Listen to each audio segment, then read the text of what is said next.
नमस्कार दोस्तों, all subjects bye Anuj Kumar YouTube channel में आप सबों का हार्दिक स्वागत है। दोस्तों, जैसा कि आप लोगों को मालूम है कि मैं डेली शाम 8 बजे जेपीएससी का प्रैक्टिस सेट लेकर आता हूं। तो दोस्तों, आप इस वीडियो को शुरू से अंत तक ज़रूर देखें। यदि यह वीडियो आपको अच्छा लगे तो इस वीडियो को लाइक, शेयर एंड इस चैनल को सब्सक्राइब जरूर करें। तो अब हम वीडियो को कंटिन्यू करते हैं। आज का पहला प्रश्न है, नागवंशावली के रचनाकार कौन हैं? ऑप्शन है श्रवण कुमार गोस्वामी, सखाराम गणेश देवस्कर, बेनीराम मेहता, राधा कृष्ण। तो दोस्तों, नागवंशावली के रचनाकार बेनीराम मेहता है, इसलिए इसका सही आंसर है ऑप्शन सी, बेनीराम मेहता।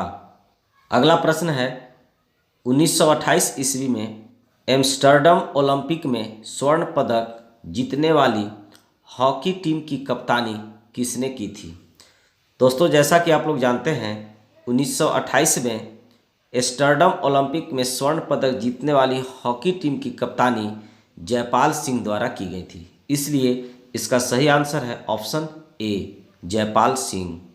अगला प्रश्न है, सावित्री पूर्ति किस खेल से जुड़ी हुई है? Option hockey, cricket, athlete, volleyball. दोस्तों, जैसा कि आप लोग जानते हैं, सावित्री पूर्ति हॉकी खेल से संबंधित है और इन्होंने भारतीय महिला टीम की कप्तान बनकर कई टूर्नामेंट में सफलता भी दिलाई है, इसलिए इसका सही आंसर है ऑप्शन ए, हॉकी। अगला प्रश्न है, डिगवा डी स्टेडियम कहाँ स्थित है? ऑप्शन धनबाद, बोकारो, गिरिडीह, हजारीबाग। तो दोस्तों, जैसा कि आप लोग जानते हैं, डिगवा डी स्टेडियम झारखंड के धनबाद जिले में स्थित है, इसलिए इसका सही आंसर है ऑप्शन ए, धनबाद। अगला प्रश्न है, मेगा स्पोर्ट्स कॉम्प्लेक्स कहाँ स्थित है? ऑप्शन धनबाद, हजारीबाग, जमशेदपुर, रांची। दोस्तों, जैसा कि आप लोग जानते हैं, मेगा स्पोर्ट्स कॉम्प्लेक्स झारखंड के रांची जिले में स्थित है, इसलिए इसका सही आंसर है ऑप्शन डी, रांची। अगला प्रश्न है, बिरसा मुंडा पुरस्कार से सम्मानित संजीव कुमार सिंह किस खेल के प्रशिक्षक हैं? ऑप्शन फुटबॉल, क्रिकेट, तीरंदाजी, हॉकी। तो दोस्तों, जैसा कि आप लोग जानते हैं, संजीव कुमार सिंह तीरंदाजी से संबंधित है, इसलिए इसका सही आंसर है ऑप्शन सी, तीरंदाजी। अगला प्रश्न है, छोटा नागपुर काश्तकारी अधिनियम 1908 में कुल कितनी धाराएं हैं? ऑप्शन है 221, 269, 271। दोस्तों, जैसा कि आप लोग जानते हैं, छोटा नागपुर काश्तकारी अधिनियम 1908 में कुल 19 अध्याय है तथा 271 धाराएं हैं।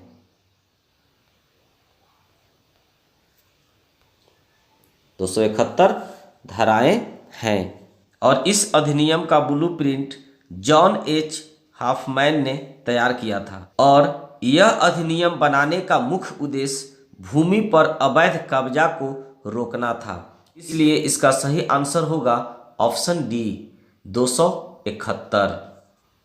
अगला प्रश्न है, छोटा नागपुर में पहली बार सर्वे का कार्य कब प्रारंभ हुआ था? ऑप्शन 1879, 1897, 1902, 1903। तो दोस्तों, जैसा कि आप लोग जानते हैं, छोटा नागपुर में पहली बार सर्वे का कार्य 1902 में प्रारंभ हुई थी, इसलिए इसका सही आंसर है ऑप्शन सी, 1902। अगला प्रश्न है, निम्न में से किस प्रमंडल में छोटा नागपुर काश्तकारी अधिनियम 1908 लागू नहीं है? ऑप्शन है संस्थाल परगना, दक्षिणी छोटा नागपुर, कोल्हान, पलामू। तो दोस्तों, 1908 तक संस्थाल परगना में छोटा नागपुर काश्तकारी अधिनियम लागू नहीं हुआ था, इसलिए इसका सही आंसर है ऑप्शन ए, संस्थाल परगना। अगला प्रश्न है, छोटा नागपुर काश्तकारी अधिनियम के पूर्व प्रथम वर्ष का सर्वे क्या कहलाता है? ऑप्शन है कड़अस्ट्रल सर्वे, ट्रवर्स सर्वे, भुईहरी सर्वे, खुटकटी सर्वे। तो दोस्तों, छोटा नागपुर काश्तकारी अधिनियम के पूर्व प्रथम वर्ष के सर्वे को ट्रवर्स सर्वे कहा जाता है, इसलिए इसका सही आंसर है ऑप्शन बी, ट्रवर्स सर्वे। अगला प्रश्न है, कड़अस्ट्रल सर्वे क्या था? ऑप्शन है सरकारी भूमि का सर्वे, सीएनटी एक्ट के पूर्व प्रथम वर्ष का सर्वे, सीएनटी एक्ट के पूर्व दूसरे वर्ष का सर्वे, या सरकारी भूमि को चिन्हित करने का एक तरीका। दोस्तों, जैसा कि आप लोग जानते हैं, सीएनटी एक्ट के पूर्व दूसरे वर्ष का सर्वे को कड़अस्ट्रल सर्वे कहा जाता है, इसलिए इसका सही आंसर है ऑप्शन सी, सीएनटी एक्ट के पूर्व दूसरे वर्ष का सर्वे। अगला प्रश्न है, संस्थाल परगना इंक्वायरी कमेटी का गठन किस वर्ष हुआ था? ऑप्शन है 1855, 1899, 1937, 1949। तो दोस्तों, जैसा कि आप लोग जानते हैं, संस्थाल परगना इंक्वायरी कमेटी का गठन 1937 में हुई थी और इस कमेटी की अनुशंसा के आधार पर ही संस्थाल परगना काश्तकारी अधिनियम 1949 का निर्माण किया गया था, इसलिए इसका सही आंसर है ऑप्शन सी, 1937। अगला प्रश्न है, संस्थाल परगना काश्तकारी अधिनियम के संदर्भ में निम्नलिखित कथनों पर विचार कीजिए। पहला है, मिस्टर गैंजर की बंदोबस्त रिपोर्ट देखने के बाद तत्कालीन बिहार सरकार ने संस्थाल परगना इंक्वायरी कमेटी 1937 का गठन किया। दूसरा है, इस अधिनियम में कुल 10 अध्याय हैं। तो दोस्तों, जैसा कि हम लोगों ने पिछले प्रश्न में देखा था, संस्थाल परगना इंक्वायरी कमेटी 1937 में गठन की गई थी और इस अधिनियम में कुल 9 अध्याय हैं, जबकि यहाँ 10 अध्याय है। तो हम कह सकते हैं दूसरा ऑप्शन गलत है और पहला राइट है। तो अब हम लोग इसका ऑप्शन के अनुसार आंसर देखेंगे। ऑप्शन है केवल 1, केवल 2, 1 और 2 दोनों, उपर्युक्त में से कोई नहीं। तो दोस्तों, इसका सही आंसर होगा ऑप्शन ए, केवल 1। अगला प्रश्न है, संस्थाल परगना में पहली रैयती कानून संस्थाल परगना सेटलमेंट रेगुलेशन एक्ट 1872 था। यह किस वर्ष पारित किया गया था? ऑप्शन है 1872, 1856, 1885, 1899। तो दोस्तों, जैसा कि आप लोग जानते हैं, संस्थाल परगना में पहला रैयती कानून संस्थाल परगना सेटलमेंट रेगुलेशन एक्ट 1872 था और यह 1872 में ही पारित किया गया, इसलिए इसका सही आंसर है ऑप्शन ए, 1872। अगला प्रश्न है, संस्थाल परगना काश्तकारी अधिनियम 1949 निम्न में से किस जिले में लागू नहीं होता है? ऑप्शन है जामताड़ा, दुमका, देवघर, रांची। तो दोस्तों, इसका सही आंसर है ऑप्शन डी, रांची। अगला प्रश्न है, पेशा कानून को कब लागू किया गया? ऑप्शन 14 अगस्त 1995, 24 दिसंबर 1996, 25 जनवरी 1997, 27 अगस्त 1998। सही आंसर है ऑप्शन बी, 24 दिसंबर 1996। अगला प्रश्न है, किस वर्ष वैज्ञानिक तरीके से सर्वे कराकर रैयतों एवं जमींदारों को जमीन का आवंटन किया गया था? तो दोस्तों, जैसा कि आप लोग जानते हैं कि वैज्ञानिक तरीके से सर्वे कराकर रैयतों एवं जमींदारों का जमीन का आवंटन 1902 में किया गया था, इसलिए इसका सही आंसर है ऑप्शन ए, 1902।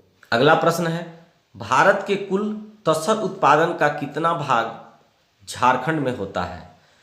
तो दोस्तों, जैसा कि आप लोग जानते हैं कि तसर का उत्पादन सिर्फ झारखंड में 60% होता है, इसलिए इसका सही आंसर है ऑप्शन बी 60%। अगला प्रश्न है, विश्व में सर्वप्रथम बाघों की गणना कब एवं कहाँ कराई गई थी? ऑप्शन है 1902 बांदीपुर, 1988 हजारीबाग, 1905 बांधवगढ़ या 1932 बेतला। तो दोस्तों जैसा कि आप लोग जानते हैं, सर्वप्रथम बाघों की गणना 1932 में हुई थी और यह बाघों की गणना बेतला में कराई गई थी, इसलिए इसका सही आंसर है ऑप्शन डी 1932 बेतला। अगला प्रश्न है, खनिज उत्पादन की दृष्टि से झारखंड का भारत में कौन सा स्थान है? ऑप्शन प्रथम, द्वितीय, तृतीय, चतुर्थ। तो दोस्तों जैसा कि आप लोग जानते हैं, खनिज उत्पादन में झारखंड का भारत में प्रथम स्थान है, इसलिए इसका सही आंसर होगा ऑप्शन ए प्रथम। अगला प्रश्न है, एस्बेस्टस का मुख्य उत्पादक क्षेत्र है? ऑप्शन है सरायकेला, पलामू, संथाल परगना, इनमें से कोई नहीं। तो दोस्तों इसका सही आंसर है ऑप्शन ए सरायकेला। अगला प्रश्न है, नागफेनी जलप्रपात किस जिले में स्थित है? ऑप्शन गुमला, सिमडेगा, चतरा, रांची। तो दोस्तों जैसा कि आप लोग जानते हैं, नागफेनी जलप्रपात गुमला जिले में स्थित है, इसलिए इसका सही आंसर है ऑप्शन ए गुमला। अगला प्रश्न है, दुआरी गर्म जल कुंड किस जिले में स्थित है? ऑप्शन हजारीबाग, कोडरमा, चतरा, लातेहार। तो दोस्तों जैसा कि आप लोग जानते हैं, दुआरी गर्म जल कुंड झारखंड के चतरा जिले में स्थित है, इसलिए इसका सही आंसर होगा ऑप्शन सी चतरा। अगला प्रश्न है, तिलैया जल विद्युत परियोजना किस जिले में स्थित है? ऑप्शन है हजारीबाग, कोडरमा, धनबाद, चतरा।